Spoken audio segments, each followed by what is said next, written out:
आज का जो टॉपिक है हमारा इम्प्रॉपर इंटीग्रल से ले रहे हैं हम, जो कि रियल एनालिसिस के पार्ट में आता है। तो let us start it. If beta is equals to integration from 1 to infinite dx upon 1 plus x square, then which are correct? First option is beta is equal to pi by 4. Second option is beta is a rational number. Third option is beta is convergent. Fourth option is tan beta is equal to 1. ऐसा जो question है यदि BSc level में आता है तो कैसे पूछा जाएगा? Whether find it integration 1 to infinite dx upon 1 plus x square is convergent or divergent, right? So we have to solve it. In the CSIR examinations this question makes in this time, right? तो हम इसका solution देखते हैं। एक चीज यहां पर पहले हम आपको थोड़ा सा डिस्क्राइब कर दें, what are the improper integrals. Improper integrals होते क्या है? जैसे इम्प्रॉपर इंटीग्रल्स तीन तरह के मिलते हैं, first kind, second kind, third kind.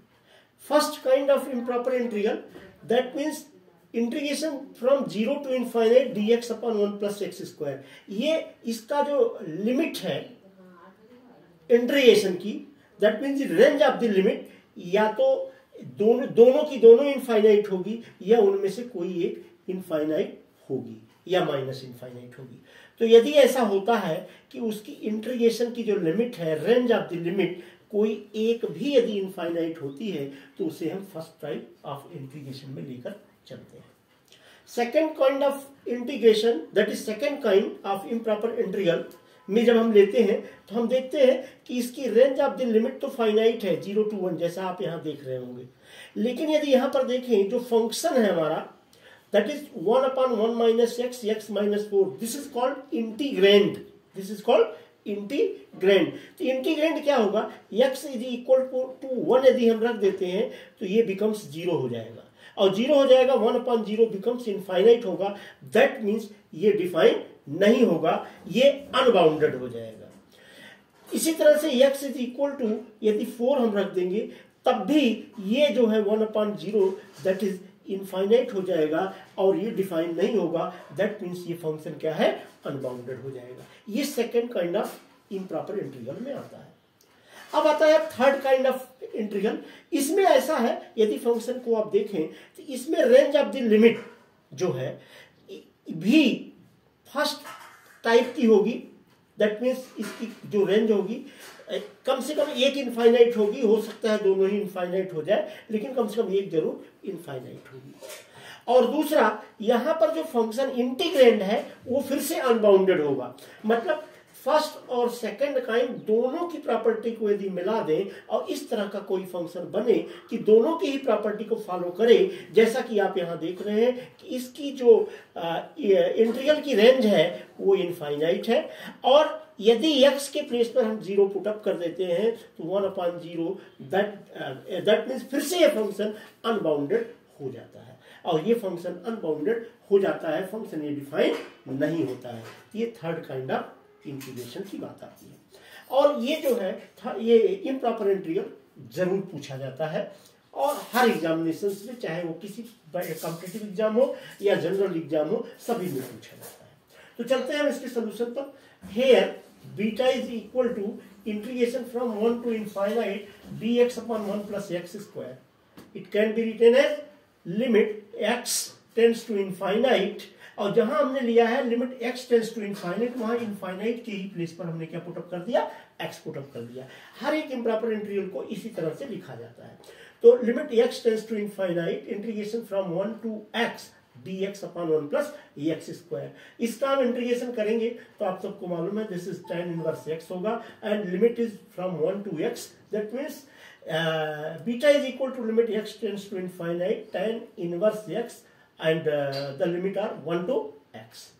यहां हमने रखा, पुटअप कर दिया, limit x tends to infinite tan inverse x minus tan inverse 1। अब देखिए यहां या तो tan इनवर्स 1 के प्लेस पर डायरेक्ट आप पाई बाय 4 पुटअप कर दीजिए, या आप जब यहाँ x की लिमिट पुटअप करते हैं तो ये बन जाएगा tan inverse infinite minus tan inverse 1। tan inverse infinite कब आता है? π/2 पर 90 डिग्री पर tan की वैल्यू इनफाइनाइट होती है। इसी तरह tan इनवर्स 1 कब आता है? tan π/4 पर जो है 1 आता है। π/2 माइनस π/4 इसको यदि हम सॉल्व करेंगे तो हमारा क्या आ जाएगा? π/4। π/4 आ गया। यदि आप देखें option number 1 beta is equal to π/4, इसका मतलब option number 1 is correct answer, right.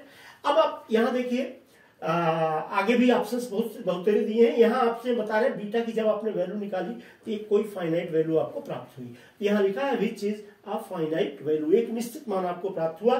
So beta is equal to integration 1 to infinite dx upon 1 plus x square is the convergent. जब भी कभी हमें इंटीग्रेशन की कोई फाइनाइट वैल्यू, एक निश्चित वैल्यू मिलेगी तो हम कहेंगे कि जो इंटीग्रेशन है वो क्या है?